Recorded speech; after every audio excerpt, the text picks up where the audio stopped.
കേരളത്തിലെ എത്ര സ്വകാര്യ സംരംഭങ്ങൾ പൂട്ടിച്ചു? അതിന് ഉദാഹരണങ്ങളുണ്ടല്ലോ. കേരളത്തിൽ കേന്ദ്ര സർക്കാർ സ്വീകരിക്കുന്ന ഇറക്കുമതി ഉദാരവൽക്കരണ നയങ്ങളുടെ ഭാഗമായി കഴിഞ്ഞ 40 കൊല്ലം കാലം കൊണ്ട് 32 സ്വകാര്യ വ്യവസായ അടഞ്ഞു പോയിട്ടുണ്ട്.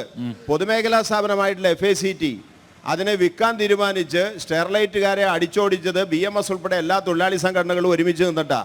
അവിടെ അതിന് അവസാന പരിഹാരം ഉണ്ടായത് 1000 കോടി രൂപ BJP ഗവൺമെന്റ് അധികാരത്തിൽ വന്നപ്പോൾ അതിന് കൊടുത്തത് എത്ര രൂപയ്ക്കാണെന്നറിയാമോ? ഗുജറാത്ത് ഫെർട്ടിലൈസറിന് 3% പലിശയ്ക്ക് കൊടുത്തപ്പോൾ ഇവർക്ക് 17% പലിശയ്ക്ക് FACTക്ക് വട്ടിപ്പണക്കാരന്റെ പലിശ. അതാണ് ചെയ്തത്. എന്നിട്ട് FACTനെ തൊഴിലാളികൾ പണിയെടുത്താണ് അതിനെ ലാഭകരമാക്കി കൊണ്ടുവന്നത്, അല്ലാതെ BJPയുടെ ഔദാര്യം കൊണ്ട് ഉണ്ടായതല്ല. FACTലെ തൊഴിലാളി പണിയെടുത്തുകൊണ്ടാണ് അത് ഉണ്ടായത്. മനസ്സിലായോ?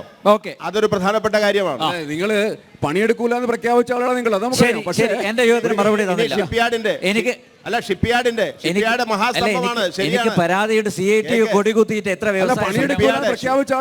അദ്ദേഹം പറഞ്ഞല്ലോ, ഷിപ്പ്യാർഡ് പൊന്മുട്ടയിടുന്ന താറാവാണ്, നല്ല പൊതുമേഖലാ സ്ഥാപനമാണ്, ലോകോത്തര നിലവാരമുള്ള. ഇപ്പൊ കേരള ഗവൺമെന്റ് വാട്ടർ മെട്രോ 23 വെസലുകളാണ് കൊച്ചിൻ ഷിപ്പ്യാർഡ് ഉണ്ടാക്കി കൊടുത്തത്. ആ ഷിപ്പ്യാർഡിന്റെ 10% ഓഹരി എന്തിനാ വിറ്റത് BJP? ഇതുവരെ ആരും വിറ്റിട്ടില്ല.